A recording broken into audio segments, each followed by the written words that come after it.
নরসিংদী রায়পুরা উপজেলায় আমিরগঞ্জ ইউনিয়ন বিএনপির নেতা জাহাঙ্গীর আলম বাদলের আয়োজনে বাংলাদেশ জাতীয়তাবাদী দল বিএনপি চেয়ারপারসন ও সাবেক তিনবারের প্রধানমন্ত্রী বেগম খালেদা জিয়ার সুস্থতা ও দীর্ঘায়ু কামনা এবং তারুণ্যের অহংকার তারেক রহমান বাংলাদেশের প্রত্যাবর্তনের জন্য এবং সাম্প্রতিক বৈষম্যবিরোধী ছাত্র জনতার আন্দোলনে শহীদদের আত্মার মাগফিরাত ও আহতদের সুস্থতা কামনায় দোয়া মাহফিল অনুষ্ঠিত হয়েছে। শনিবার বিকালে জাহাঙ্গীর আলম বাদল উচ্চ বিদ্যালয় মাঠে আমিরগঞ্জ ইউনিয়ন বিএনপির ভারপ্রাপ্ত সভাপতি রফিকুল হক এর সভাপতিত্বে ও সাধারণ সম্পাদক মোহাম্মদ কামরুজ্জামান কামরুলের সঞ্চালনায় প্রধান অতিথি হিসাবে উপস্থিত ছিলেন জেলা বিএনপির সদস্য এ.কে.এম.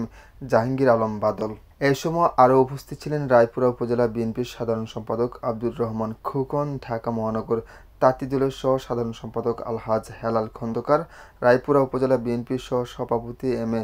মোজাম্মেল হক ও সহসভাপতি রফিকুল হক, রায়পুরা উপজেলার বিএনপির সাংগঠনিক সম্পাদক মোহাম্মদ কামরুজ্জামান বাদল মৃধা, রায়পুর উপজেলা বিএনপির যুগ্ম সাধারণ সম্পাদক নাজমুল হক ভূঁইয়া মোহন, রায়পুরা উপজেলা বিএনপির সদস্য এস.এম. আমিনুল হক আমিন, জেলা তাঁতি দলের সাধারণ সম্পাদক আলাউদ্দিন মেম্বার। এই সময় নরসিংদী ৫ আসন থেকে ধানের শীষে মনোনীত প্রত্যাশী ও জেলা বিএনপির সদস্য এ.কে.এম. জাহাঙ্গীর আলম বাদল বলেছেন, বিএনপির ভারপ্রাপ্ত চেয়ারম্যান তারেক রহমানের নির্দেশে আমরা দীর্ঘ ১৭ বছর যাবৎ আন্দোলন করে আসছি।